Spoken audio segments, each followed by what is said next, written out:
Hey everybody, so today I'm talking about home defense shotgun setup with my home defense shotgun. Let's get into it.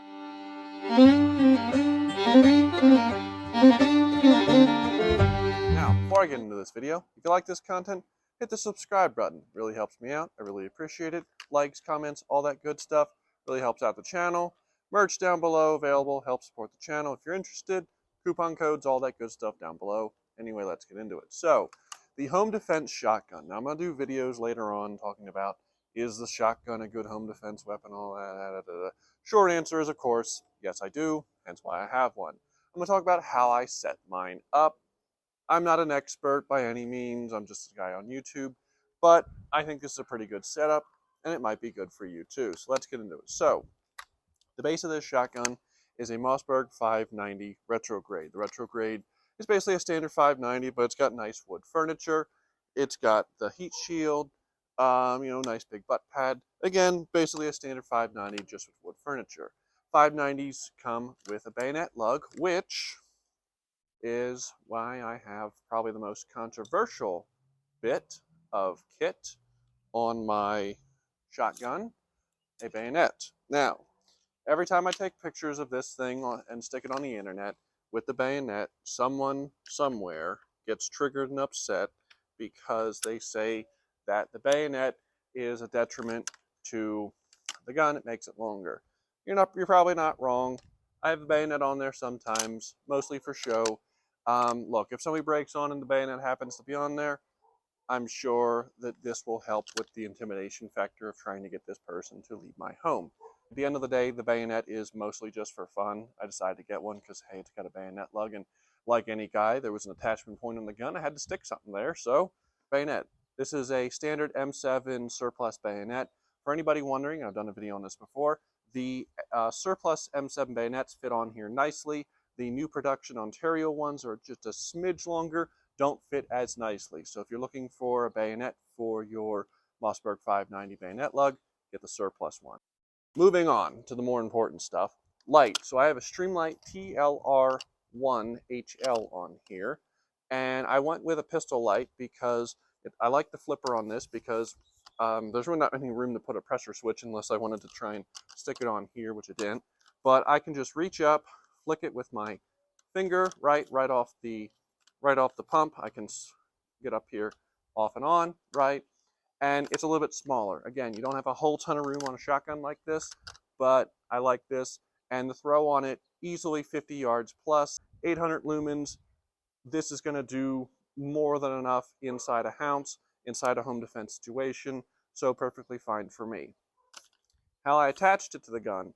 Now, finding an attachment for this gun was actually tough, but this is the Streamlight tube mount, right? I went through a couple different attachment methods, and a lot of them are very janky. There's several on Amazon that aren't really that good. A lot of them will have a lot of good reviews. And what I found was when you actually weeded through the reviews, you found that there was a lot of good reviews from a lot of people that don't really shoot the shotgun. A lot of people buy a shotgun mount, stick it on the gun, shoot the gun one time, and it sits in their closet for the rest of its time. I shoot this gun. This gun literally was at the range about an hour ago. I was play shooting with it. It was kind of fun. I'm going to do a video in the future on all that, but I wanted something that I knew was going to hold up. So I've been testing this light mount with the light on it while shooting probably about 300 rounds through the gun with this on it. It has not budged. It's polymer. I'm not a big fan of polymer, but here's the thing. A lot of the metal ones that I saw had little adhesive back, little foam that you would supposed to put inside of it or on it and then like squeeze it down, and that was supposed to help it from moving. I don't like that. I don't like something because like you had many reviews of people saying I tried to install it and the tape slipped off or it didn't work, or after a little while it started moving or it fell off, or for whatever reason it just did not work. I like stuff that I can put on this gun, forget about, and move forward. This light mount, again, it was like 20 something dollars. It's worked just fine, no issues at all. So Streamlight light mount for a shotgun definitely gives my thumbs up on it. So as far as sling, this one I kind of went for a trench gun vibe in case that's not blatantly obvious by the how it's set up. But I went with a replica 1907 sling. Reason I did that was, especially in the home, other than a standard sling, you're really not going to need that much more. You know, you're not going to be sitting with this thing for hour after hour on guard duty. So just a standard sling, something I can quickly throw it over my shoulder, was more than enough. You know, this is a good sling, no issues. I've used it at the range a couple times, plenty good. I like that it's on standard sling mounts because, again, QD mounts are nice, but for this, I don't plan on taking the sling on and off a whole bunch, so plenty good. Uh, as far as ammo, that was probably one of the few things that I went super new on. I decided to go with the STAC 7-round shotgun cards. Now, traditionally, you know, if you want extra ammo on a shotgun, you're looking at either something on the buttstock or something here, side saddle.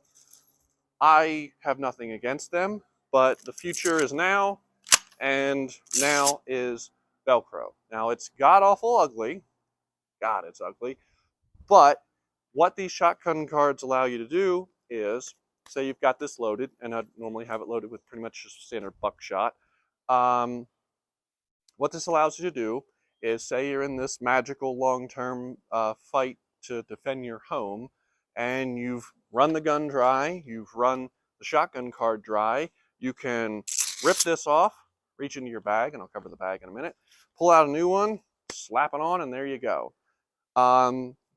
Again, I don't anticipate having to do that, but I shoot this gun at the range a lot. It's a lot of fun. It's a lot of fun to shoot. And what I do is when I've play shot with this gun, I've noticed that you do go through a lot of ammo. Instead of going through just, you know, a couple rounds in a self-defense, home defense situation, you're going to go through 10, 20, 30, 40, 50 shotgun rounds, where having the ability to constantly be swapping these out comes in handy, makes it a little bit more fun. So I went with the shotgun cards. I've had no issues with them. They were easy to install. The hardest part about installing them was putting the Velcro on and having me and my OCD cut it nice. So that went good.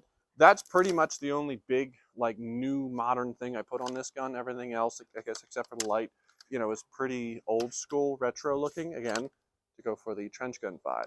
Now, assuming I get into this insanely long-term shootout, I usually have this bag sitting next to it loaded with more buckshot, and then I'll usually have at least one card loaded with slugs. Do I plan on needing it? No, but if I need it, it's there.